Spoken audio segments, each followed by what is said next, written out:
Welcome our cross stitching art channel पर आपका स्वागत है। आज मैं 10 टिप्स स्पेशल बिगिनर के लिए लेकर आई हूँ जो आपके स्टिचिंग लेवल को अप कर देंगे और आपको जीरो से हीरो कर देंगे।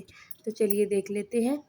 सबसे पहले बिगिनर को जो दिक्कत आती है वो गुलाई देने में आती है। इसके लिए हम ये प्लेट का इस्तेमाल कर ऐसे आप शोल्डर को गुलाई दे सकते हैं। इससे बिल्कुल गोल शेप आएगी। अगर आप बिगिनर हैं तो ये टिप आपको बहुत यूज़फुल रहेगी। ऐसे ही मैंने बैक और फ्रंट दोनों शोल्डर को गुलाई देकर कट कर लेंगे इन्हें। इसे प्लेट से गुलाई देने से देखिए एकदम से शार्प, और ऐसे ही आप गले में भी इसे गुलाई दे सकते हैं। जितनी भी आपको डीपनेस रखनी है गले की उतनी रख कर ऐसे प्लेट को रखते हुए ऐसे गले को ऐसे गोल एकदम से गुलाई देकर कट कर सकते हैं। टिप नंबर 2 है कि जैसे हमने गला कट किया है तो इसे और पट्टी लाने के लिए हमारे पास कपड़ा नहीं होता है, तो उसके लिए आप ये सीधी पट्टी ले सकते हैं। इसकी मैं कन्नी कट कर रही हूँ। मैं कन्नी से कट करके सीधा है ना कि औरब है, इस पे हम पेपर पेस्टिंग चिपकाएंगे। ये आपको ज़रूर लेनी चाहिए। आपको जहाँ से स्टिचिंग का सामान मिलता है वो शॉप से आसानी से मिल जाएगी। इसे बीच में रखते हुए फोल्ड कर ऐसे स्टिच कर लेना है। हमें पीछे फिंगर लगा लेनी है, ये आगे नहीं जाने देना कपड़ा। इसे फिंगर लगाकर रोक लेना है, मशीन के फुट के पास ही रोक कर रखना है। इसे इकट्ठा कर लेना है जैसे मैं वीडियो में कर रही हूँ। बस इसे आगे नहीं बढ़ने देना, इसे इकट्ठा कर लेना है एक जगह। मैंने सारा कपड़ा ये पट्टी इकट्ठी कर ली है। ये देखिए अभी कुछ ऐसे दिख रही है। अब हम इसे गले पर आराम से लगाएंगे। बस अपने गले में लगाने में कोई दिक्कत नहीं होगी, आराम से और पट्टी की तरह लग जाएगी। अब हम इसमें नोचिस लगाकर इस पेपर में कच्चा कर देती हूँ ताकि आपको इसकी सफाई से दिख सके। ये हमारे गला बनके तैयार हो चुका है।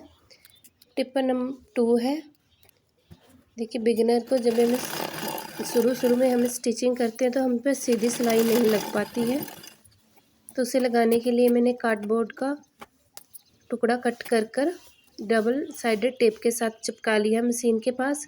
अब हम इसे रखते हुए ऐसे स्टिचिंग करते रहेंगे और आपको कपड़े का ये अंदाज़ा रहेगा कि आपको कहाँ पर सिलाई लगानी है। देखिए बिल्कुल सीधी सिलाई लगेगी इसकी मदद से। ऐसे ही अगर आपको कपड़ा फोल्ड कर स्टिचिंग करनी हो, जैसे हमें कोई पट्टी स्टिच करनी है या इलास्टिक वाली पट्टी स्टिच करनी है, उसके लिए हम एक गत्ते का टुकड़ा लेंगे और बीच में से जितना भी आपको कपड़ा फोल्ड करना है उतना ही इसमें सुराख कर लीजिए, छेद कर लीजिए। इसे मशीन पे डबल साइडेड टेप की मदद से चिपका लीजिए।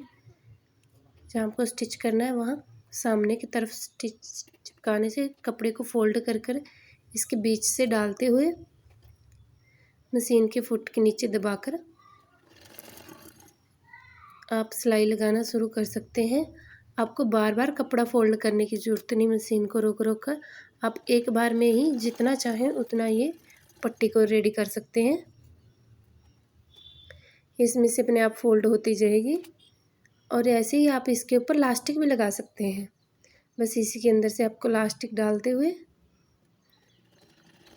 ऐसे, अब आपको पीछे से ना तो कपड़ा खींचने की ज़रूरत है और ना ही लास्टिक, बस आपको ऐसे पकड़कर ये देखिए कैसे चुन टेप डालकर तैयार हुआ है। अब हम जब भी हम सिलाई लगाना शुरू करते हैं कपड़े की, तो ये देखिए ऐसे धागा इकट्ठा हो जाता है और ये बहुत बेकार लगता है। इस प्रॉब्लम दूसरा ये होता है कि अब दूसरा कपड़ा सिलने लगते हैं तो ये धागा टूट जाता है, मशीन से निकल जाता है। इस प्रॉब्लम को सॉल्व करने के लिए मैं एक टुकड़ा ले लेंगे कपड़े का एक्स्ट्रा, उसे ऐसे रखते हुए सिलेंगे और वही टुकड़ा कट कर फिर आगे रखते हुए हम दूसरा कपड़ा स्टिच कर सकते हैं। इससे एक तो मशीन में से हमें कपड़ा निकाल कर धागा नहीं टूटेगा मशीन से, क्योंकि अगर हम दूसरा कपड़ा स्टिच करने लगते हैं तो धागा हमेशा टूट ही जाता है या निकल जाता है सुई से, तो ये नहीं निकलेगा। और साथ में हमारे कपड़े पर जो स्टिचिंग रहेगी वो भी साफ़ रहेगी। और अगली टिप की तरफ बढ़ते हैं।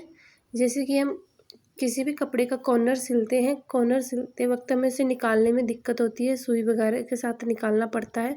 तो उसके लिए हमें धागा लेकर सुई की नोक पर रखेंगे, जहाँ से हमने कॉर्नर बनाना है वहाँ ये धागा हम फिट कर कर इसे ऐसे स्टिच कर लेंगे।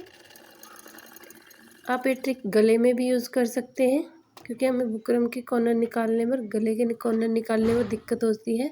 अब हम पलट के ये धागा खींच लेंगे और कॉर्नर अपने आप बाहर आ जाएगा। इसे निकालने के लिए हमें किसी सुई वगैरह की ज़रूरत नहीं पड़ती है। अक्सर बार बार कपड़े कट करने की वजह से हमारी कैंची की जो धार है वो ख़राब हो जाती है। इस प्रॉब्लम को सॉल्व करने के लिए मैं ये बर्तन साफ़ करने वाला स्क्रब ले रही हूँ। इसे हमें अच्छे से रब करना है अपनी कैंची के ऊपर। ये सूखा करना है, गीला नहीं करना है। इससे कैंची की धार है जो वो एकदम तीखी हो जाएगी। जब भी आप स्टिचिंग करने लगे तो अपने चॉक को नील शेपर की मदद से ऐसे शेप दे लीजिए। इसे आगे से थोड़ा सा शेप देकर तीखा सा कर लें। इससे आप जब भी निशान लगाएंगे तो बहुत ही बारीक और साफ निशान लगेंगे। अगर आपकी मशीन की सुई की जो नोक है आगे से ख़राब हो गई हो तो उसे ठीक करने के लिए आप ये फॉयल पेपर का इस्तेमाल कर सकते हैं। इसे मशीन की सुई के नीचे रखते हुए बार बार स्टिच करें। 5-4 मिनट ऐसे बार बार स्टिच करने से आपकी सुई की धार है वो ठीक हो जाएगी। और मशीन को ऑयल देना बहुत ज़रूरी है। अगर आप डेली कपड़े सिलते हैं तो हफ्ते में 2 बार मशीन को ऑयल दीजिए। और ऑयल देने के बाद डब्बी को निकाल दीजिए और धागे को निकालने के बाद इसे मशीन को खाली ही चलाएं 5 से 10 मिनट। इससे मशीन के सारे पुर्जों में ऑयल अच्छे से आ जाएगा और ये स्मूथ चलेगी।